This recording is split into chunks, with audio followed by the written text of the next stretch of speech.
All right, last panel of the day, last panel of the summit. We are going to have an ARPA-H panel. We will have Jean Hebert, Andrew Brack, and Amy Jenkins from the agency come speak with Ed Lando moderating. So let's give it up for our final panel of the day.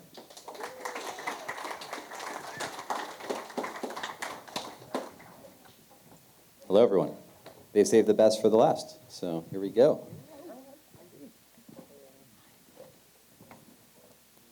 Okay, so I think we just wanted to dive right in and, very quickly, I'm the founder of Pareto Holdings, which invests in a lot of early stage companies, including a lot of healthcare and longevity companies. And then, would just love to have this group introduce themselves. Amy, if you want to start.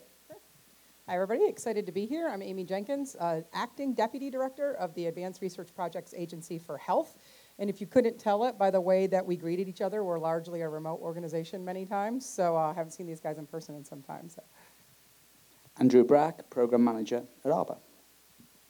Cool. Yeah. I'll give a little more background myself. So, I got into all this because even as a little kid, I was terribly uncomfortable with the fact that, we all fall apart as time goes by, and sometimes even suffer for years or decades, and then we die. And so I've devoted all my efforts to changing that less than optimal end game that we're all facing. And when I applied to be a program manager at ARPA-H,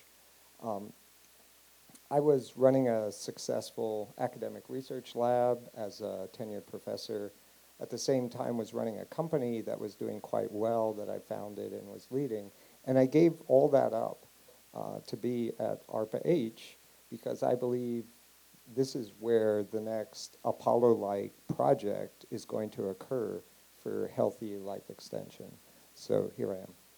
Thanks for that great intro. We'll get into that. But let's start off with Amy. Amy, can you tell us a little bit about ARPA-H's approach, what makes it different from other health funding agencies, why we should be excited about it? Yeah, well, I think Jean set it up really nicely. The agency is modeled after DARPA. If anybody's familiar with DARPA, it's the Defense Advanced Research Projects Agency. It was stood up in the 50s after the launch of the Sputnik satellite. Everybody freaked out and said, we got to do science different in this country. We need to get out ahead of our adversaries and fund science in an entirely new model so we can develop capabilities. What DARPA has done for national security around a lot of things like stealth technology, the internet, self-driving cars, even hitting the accelerator on some mRNA vaccine technology, we are stood up in that light at ARPA-H. So imagine if you could take that model that DARPA has done for now almost 70 years for national security and do that for health and really make some big, impactful investments. We're not always going to be successful, but sometimes we're going to be wildly successful. And that's what we're trying to do. How we're different than many other funding agencies is right in our name. We are the Advanced Research Projects Agency. If you take one thing away from this, I want you to take away that projects part of it. We are very, very focused on the end goal of what we want to fund. So our program managers come in, they define a very distinct problem, and they say, I want to develop a capability. I want this thing at the end of this project, or we call them programs. We want this thing, we want this capability. We are not doing science for science sake. We are not floating down the river of discovery or just foundational efforts. We are laser focused on that end goal. And so we allow people to take many different paths to get to that end goal. And if you get a quarter of the way to the end goal and you realize this isn't working, we will say, let's stop doing that and do something different. But what we don't do is go off down a rabbit hole and look at something else. We stay very laser focused on that end goal. We do that through a lot of different metrics that our program managers set by going out and talking to the community, making sure we've got the right things. But we want to build those tangible capabilities. And I think that is maybe subtle nuance, but very, very important aspect of the type of agency that we are.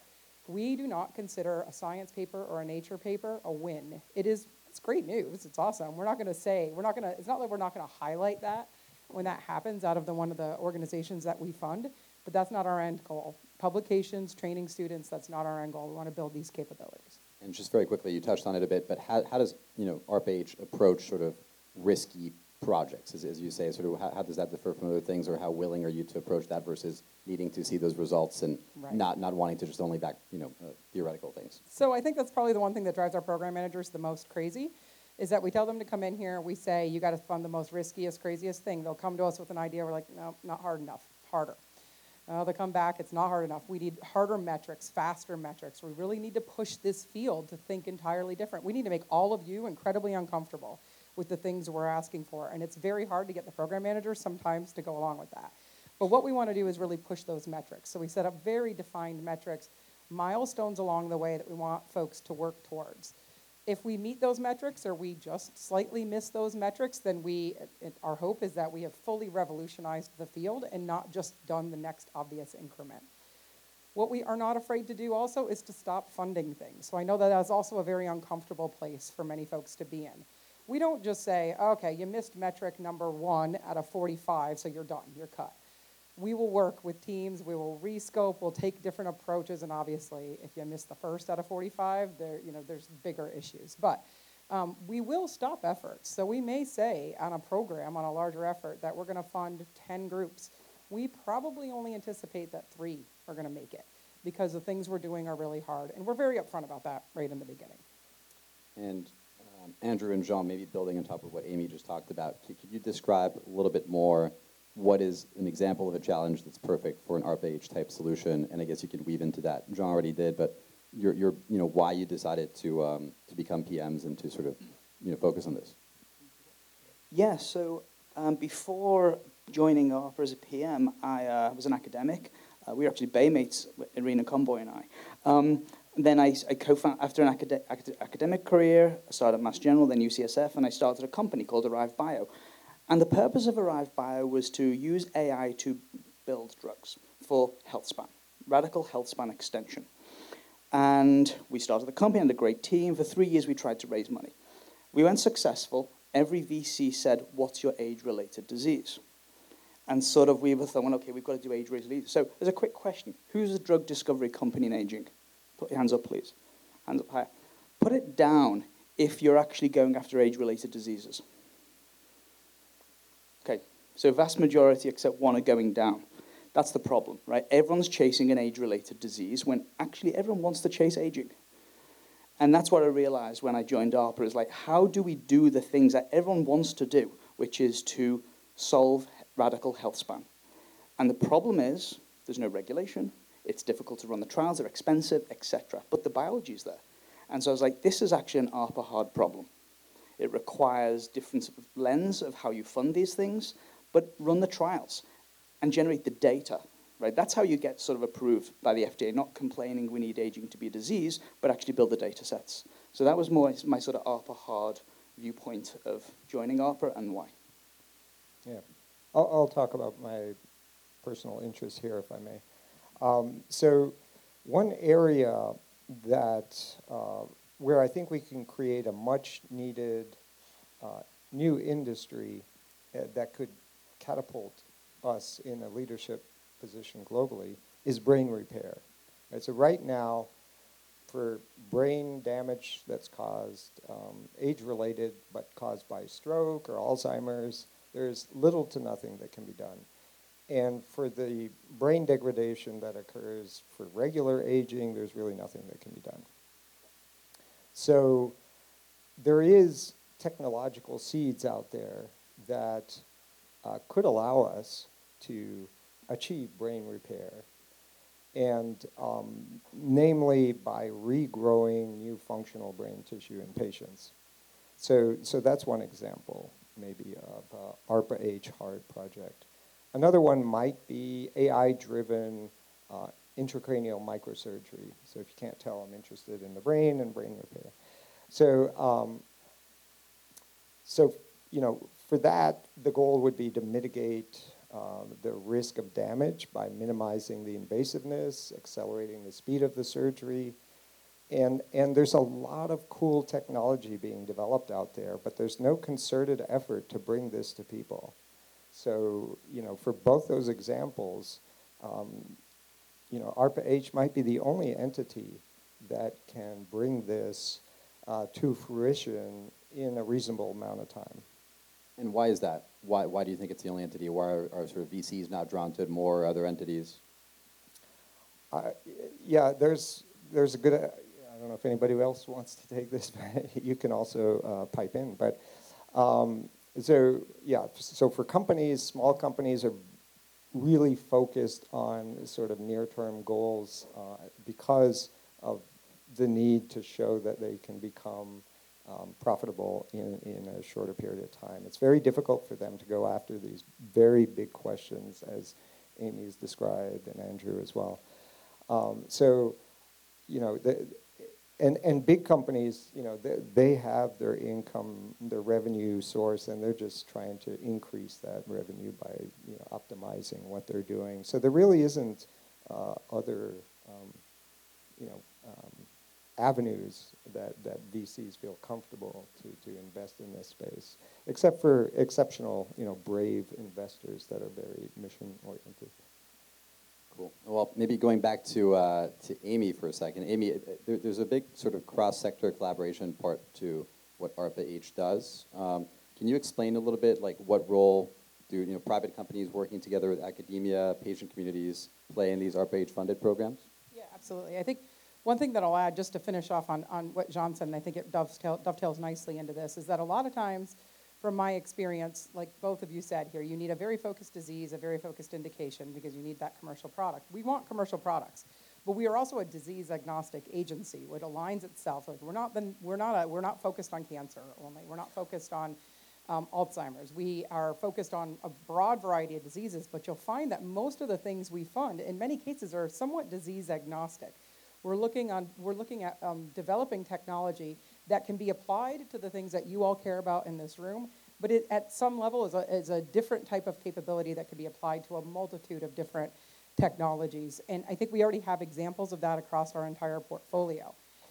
So now, as we build those capabilities, we ask a lot of the community. So if you've read any of our what we call our call for proposals or innovative solutions openings, ISOs, if you've read any of those, maybe you've read Andrew's Prosper one, you probably look at it and say, there's no way any one lab out there is going to do that. Too hard, I don't even know that I want to touch this. That is exactly why we set them up that way. We want them to be hard, and we didn't set it out that way to scare anybody away. We want commercial sector, we want private, we want academic labs, we want nonprofits, we want everybody coming together to solve these problems. If the problem were easily solved by one lab or one sector, it would be solved. You guys would be doing it in your labs right now. But what I found in my time at DARPA as a program manager there, that I put out a call for a proposal one time, and I had people in the audience like snickering, and they're like, it is impossible to do what you're asking us to do. If you give me $50 million and a team of electrical, biomedical, and all these engineers, and I was in a room of biochemists, I could probably maybe figure out how to do this. I'm like, perfect, go out and find those engineers. Bring me the proposal. And they were like, oh, really? I can do that? So that's what we're looking for. And so that's what this teaming, what we're really looking for. We do not expect that you have that capability. And frankly, if you came in as a single team and didn't have partners, we might be a bit suspicious. We evaluate people based off their capabilities. So we look for large teams that have academic and industry labs. I will say that we are also very much focused, as I said at the beginning, on commercial capabilities. And so we want commercial entities, and if you're not a commercial entity or have a path to that, we want companies spun out. We want things that we can commercialize and get into the private sector so that someday they're in the hands of patients, because we don't have a Department of Defense that's picking up our missiles like DARPA does. There's no obvious partner that's going to go out and develop all of these technologies outside the government. We fund the efforts for somewhere between 3 and 5, sometimes as long as 6 years, and then we leave. And we literally leave the agency. That's another part of the model. But we don't fund in perpetuity. We don't renew the efforts. We put the seed funding in, and then we want out. We will be out. The program managers will move on to their next job. And we want these capabilities to exist in the private sector. Very cool. Wanted to let Andrew speak a little bit, too. Andrew, could you tell us a little bit about the Prosper program and what your catalyst was for creating it, how it aligns with what we're talking about with ARPA-H's general mission? Yeah, so it goes to the idea of everyone in the community is chasing after an age-related disease. And what we want to do is extend health span and create that regulatory framework that allows all drug companies, all academics to chase and fulfill that pathway. And so it really centers on two things that we've discussed mainly what's needed. We know what's needed. It is validated surrogate biomarkers. And how do you get them? You need to test on a lot of people. How do you then show that that marker is changeable? We use in therapeutics. And only then can we, instead of doing a 30-year-old trial to develop therapeutics, we can do it in 5 years. And so they're the two main aims, broadly. If I may double-click on the surrogate biomarker. So there's multiple ways we think about this, and this is where I think we get the chance to sort of show our creativity in programs. We see like the surrogate biomarkers that you could have for personal use at home so that everyone understands their biological age. So we talk about which marker is best. We will find out in 5 years which markers are best. Right, so you're going to know that. And then what do you do with that? Well, at home, you can develop a kit. One of the things that we like to do with the performers we're suggesting is that analogous to the pediatric growth curve that everyone knows as the kids, we're going to have one for people as they age. So you can go into a pediatric office and say, oh, here I am on my health span trajectory. Okay, what does that mean? Well, now there's also a drug for it, and we'll have that in 5 years. And so we help to build these sort of interrelated programs. So you could be a biomarker company or team, but you need to partner with the therapeutics company. And so you've got to be willing to share your information and work. And that's how you develop these accelerated fast programs, right? We're not doing things in series. Let's get the biomarker, then do the trial. We're running these things in parallel. So that's risky. There's a chance of failure here. But we'd prefer to spend more money and get it done quickly, advance the field, than taking longer. And what's this 3 years that we talked about in this sort of prep and so on? Like you talked about 5 years here, but one of the things that stuck out was sort of you're very sort of ambitious and aggressive with wanting to assess, age-associated health outcomes from decades, bringing that down to like 3 years. How does that work, or how would that work if you get the right sort of? Right. So the idea is we want to build what a clinical trial will look like, so that companies can say we need to do a 3-year trial. This is what Prosper has shown us, and we can see those age-dependent changes in that rapid timeline. So we have to build the data for that, right? You can't just follow everyone for 3 years, but you have to bucket those people, and so you'll follow their trajectory. So one would imagine a 65-year-old changing more rapidly to a 70-year-old compared to a 50-year-old. So you can put that data together and get these transitions. In that timeline that those markers are coming up, they'll have different kinetics. And that's where you start to be able to say, okay, can we do it 3 years or 5 years? So we think we're going to estimate that we can get a trial and the information of health-related change in 3 years. And we don't know what drugs will work, right? So the first one is the FDA repurposing approach. We need large numbers, thousands. And we need to say, so the positive outcome there in 3 years is that we validate the markers. We see a safe drug, moves the needle, extends health span by a degree, and we get a label. Great. There's also a chance that the drug is not so efficacious to get the label, but can still validate the surrogate biomarker. So there's multiple successes here from the knock it out the park that we find the first health span extending drug and validate the surrogates, but a validated surrogate on its own is still a success. Very cool. So I think I only had this question for you, but I think we might have the time to ask everyone. If your program, maybe we can start with Andrew just to finish.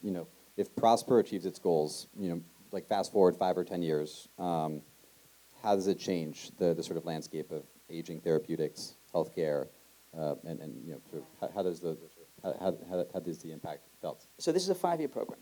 So we can imagine in 5 years, what will we know? We'll have data of efficacy. We'll know if the drugs that we push through from phase 3 or phase 2Bs are extending health span. We'll have validated biomarkers that can go to the FDA and they can decide a validated biomarker. We're going to have them in clinics so that everyone can get their health span measured annually. That's a 5-year, right? I don't know if we'll have the label in 5 years, but I think the data will be at the door. In 10 years, then you've got your drug's effective, now we're going to roll it out. What's the enrollment in the community, right? So we talk about the $1 trillion, $38 trillion we save. I have a much more sort of modest opinion. It's good. Let's imagine we do get 20% of people taking this drug at year 10, extending the health span by 1 year. That's billions of savings, right? We could measure that. So in 10 years, I think we can measure the cost savings of finding this first or second generation therapeutic. Is that how it's going to be measured, savings? Or is that? Well, it's one way of measuring it, right? But I think the biggest change that we can measure, it goes to Carl Fleger's point, which is right now the longevity field has about 1/10 of the investments of cancer. I think we can 5x that in 10 years. I think we'll be taking in money, investments in this field, once pharma can make that drug. Once investors know aging is a thing, that would 10x investments. So and we can measure that in 10 years.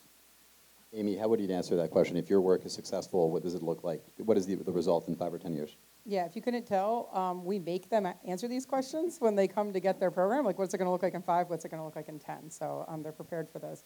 5 or 10 years, from my perspective, at an ARPA-H, is that we are humming along. Right now, we have something like, I believe, 32 program managers. They all have ideas, programs that they're pitching. Some of them have 2. Some of them have 3 programs already. And so I think in 5 years, we have a full slate of program managers. I don't quite know where the agency lands. DARPA has 100. I don't know that we'll be that big.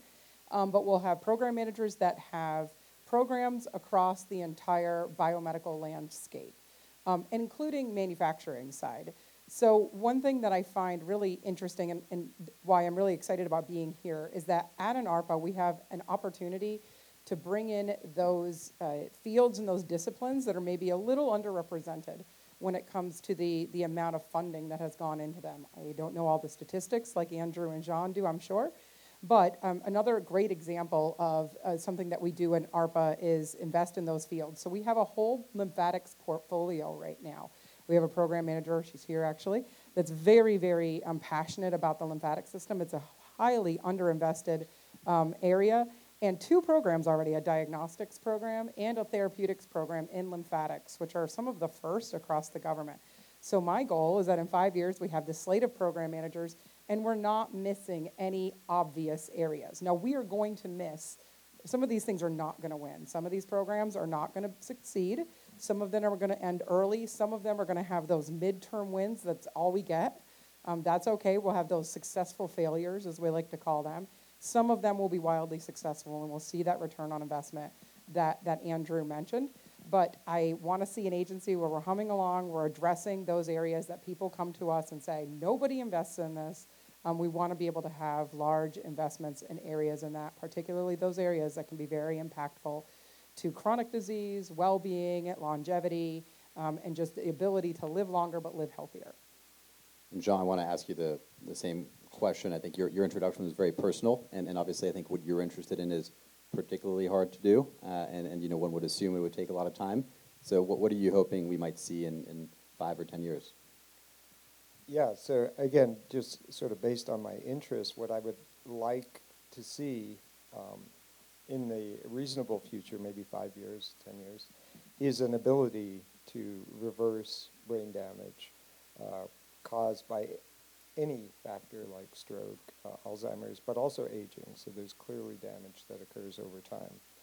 And, you know, the ability to do that would tremendously reduce costs to the patients themselves that require lifetime care, which is often provided by family members at a great cost to them. It also costs society tremendously. Many brain-damaged patients, you know, are not capable of contributing to the workforce. So, you know, there's a lot of advantages there in being able to reverse brain damage at all levels, including aging, and so increasing cognitive longevity and longevity in general. I had another question for you, which I only half understand, but you know, how can ARPA-H stay ahead of emerging threats and opportunities in health science? I think I understand what that means, but I wasn't the one who suggested that one. Yeah, I mean, I think Amy gave a terrific overview of how that might work. You know, maybe I'll just echo a little bit of what you said. You know, I've been in academia, I've been in industry, and I've never witnessed the level of, you know, mission focus that is at ARPA-H. And that comes from the structure of ARPA-H, very lean, you know, very streamlined, focused. Everybody is motivated to get things done quickly. And so that structure allows program managers like Andrew and me and directors like Amy to really focus on the science and technology that's going to change the world. And it's hard to do that in academia or industry because you have these other forces that you have to answer to. And so I think ARPA-H is really a sort of a unique place for this. Maybe just add on to Yeah. that uniqueness and the sort of speed of things, which is we're in a unique position. We're in government, so we've got these amazing scientists coming in, but we're also able to access the FDA, CDC, and other organizations. So we are very quick to get information, flush out bad ideas, continue down good ones. So I think that's going to help us always stay ahead as well. Makes sense. Andrew, I had another question for you, which is recently the Buck Institute announced the PATH project, Okay. which I was looking up. Can you tell us a little bit more about what that is? Sure. So as a program manager, we get the privilege of running programs. One a year is the sort of metric we try to push, but we also get projects. So people apply to the open calls. And so there was a project called PATH, which is a co-funder between the Buck Institute and For You and Me, and another company, I can't remember blanking now. But anyway, the idea was to understand age-related trajectories, deep phenotyping, looking at both aging, using diabetes as model, and then building two devices. So this gets to Amy's point. We can all generate data, but actually how does ARPA project or program live in the wild afterwards? And it is through commercialization. So this team are building out the data sets, but then also making a non-invasive beta cell function assay that could work for diabetes, pre-diabetes, pre-diabetes, which is basically everyone. And then the second part of that is N of 1 analyzer to commercialize that everyone can have their own individual trajectory. So it's a program for me building out my portfolio in sort of age, longitudinal studies, trajectories, but with the angle of commercializing. So one team couldn't do it. They needed the sort of scientists, they need the product engineers, so that these things can live in the wild and people will be wearing those things. Awesome. We have some extra time here, and I know you guys don't get to see each other in person that much. I'm wondering if you had some questions for each other. I just run out of questions, so I'm just buying time right now. I mean, I'll add one thing when we talked about, like, how do we address this? What's different about this model? I think one thing that I haven't emphasized yet is that we are all here short term. And so that adds that sense of urgency. So there's no sitting around like, oh, I'll get to that next week. There is an intense sense of urgency. Like there might not be a next week because we are all on term appointments. So we're not long-term government employees. We are 3-year term employees with the opportunity to potentially re-up for 1, 2, or 3 years, 6 years maximum, and then we have to leave. The new ideas come into the agency. New people will come in. They'll look at John's program. They'll look at Andrew's program, and they'll say, I don't like that. I'm going to change that. That is part of the model, to constantly have those new ideas. Because if we sit here for 20 years, our ideas are going to, 2 things could happen to our ideas. One is that they could become stale. They could become stale. But more importantly, and actually I think even more dangerously, is when somebody is not willing to take the next risk because of dogma. They're like, well, we tried that 10 years ago. It didn't work. I'm not going to try it again. If you can point to me and say there is this new thing out there, there is a new technology, and not just AI, if you say that there's a new reason why there's reason for hope now, the new director can come in and say, yeah, let's try it again. And so that happened all the time at DARPA, and people would come back and they'd say, oh, we tried that, 25 years ago, and it didn't work. So it's not going to work this time. And we tried it again, and sometimes we've been successful. So that's part of the model as well, is to just put that sense of urgency on people. They constantly be coming up with new ideas, and it keeps us pushing very, very, very fast. Amy, just to add to that real quick, I know you mentioned DARPA. ARPA-H is very efficient. Do you think that the government in general what else do you think the government could learn from sort of the way that ARPA-H operates? Well, I think we sit in a unique part of the ecosystem. So I wouldn't there's really important roles that the NIH plays. I would never say that they need to be, you don't need to become an ARPA. And ARPA needs to stay small. So that's the first thing. It is very important that we're not a big bureaucratic behemoth because it's very hard to move quickly when you've got several different layers of approvals and things like that. So we need to remain small. That's really important. We won't do that fundamental science. And so sometimes you just fundamentally need to know. I like to use the BRAIN initiative at the NIH as an example. There's a lot of things that we've tried to do at DARPA. I say we because it seems like I was just there yesterday, and it was 2.5 years ago now. But a lot of things that DARPA tried to do in prosthetic limbs and limbs that had haptics, that you needed to understand the parts of the brain and the map of the brain, but the place where you map the brain was not DARPA.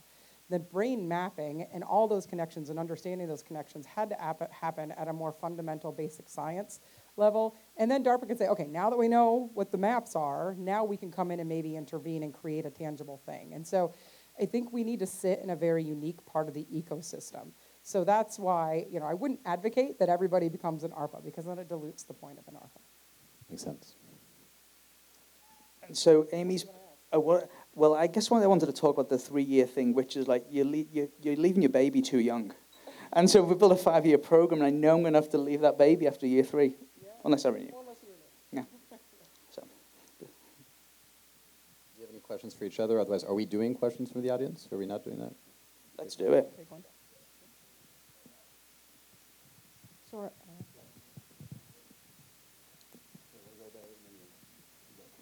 Hi. So my question's about funding, your funding at ARPA-H. Are you under any threat to have your funding pulled right now? Or is there any assurances that you're still going to be funded and exist? Amy?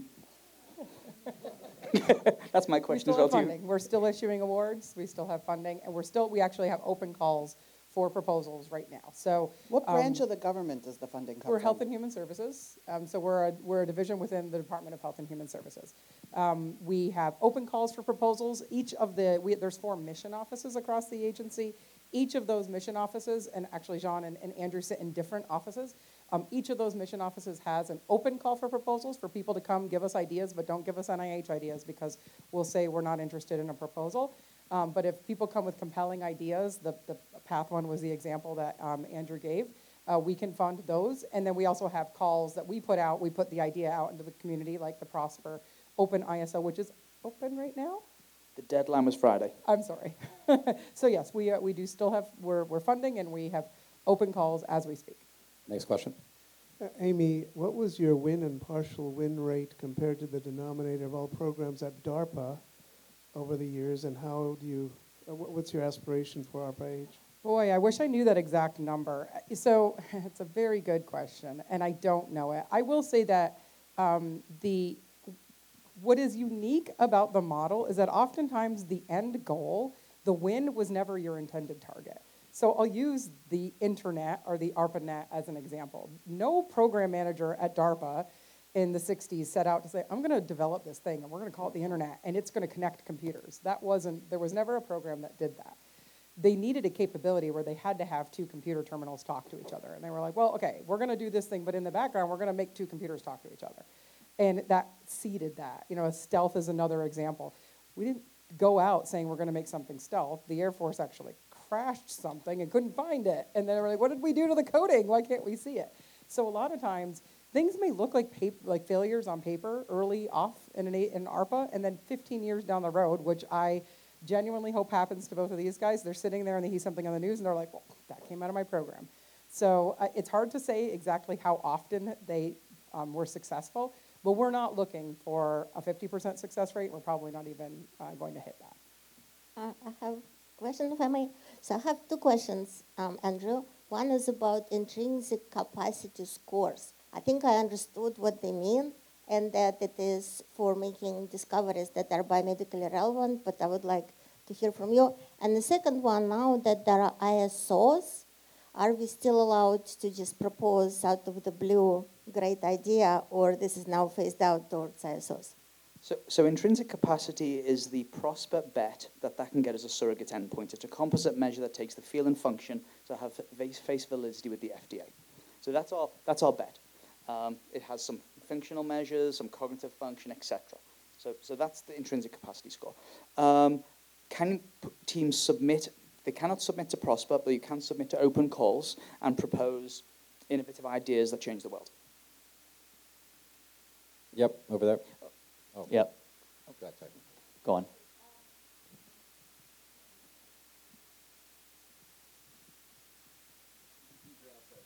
Yeah, there you go. Hi, my name is Liana Silverberg, and thank you for all the work that you're doing at ARPA, but also the panel as well. My question is around, you really talked a lot about focusing on age-related diseases instead of focusing on aging in general, and I think that was brought a lot common kind of questions around age-related diseases versus targeting aging in general. And I was wondering if you've spoken to FDA or had communication with FDA around that question of not just targeting a specific disease, but targeting aging and what that would look like? I'll take this one. Yes. So the answer is yes.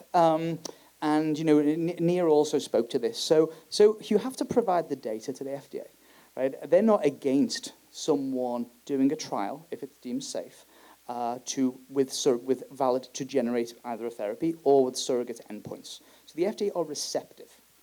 That doesn't mean endowed with the results. So yes, the answer is yes. And there's always that choice that they will never tell you what endpoints you should choose. Right, so we bet on intrinsic capacity. They say that makes sense. So there's positive nudges, but it's not sort of do it and we'll grant you the answer. I think we're up on time. We have 20 seconds. So. One more question. Okay. First of all, just super appreciative and excited for what you're doing. I think my question is mainly Amy. Since ARPA-H is modeled on DARPA, I was encouraged, obviously, that you came from DARPA. What are the things you've put in place to take the things that made DARPA successful and bring them to ARPA-H? And what are the things that need to be different because it's a different set of questions?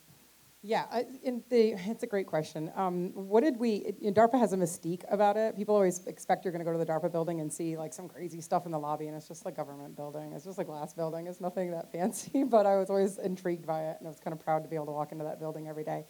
And so I hope that we're able to build that culture. A lot of it really is allowing the program managers to take the risk, giving them the freedom. We hire smart people, we let smart people do smart jobs. And so there's a lot of that. We try to unlike most government or a lot of government agencies where the travel people and the comptroller's office and all of the people are there to put the brakes on and make sure that everybody slows down, we're very careful. It's actually the opposite here.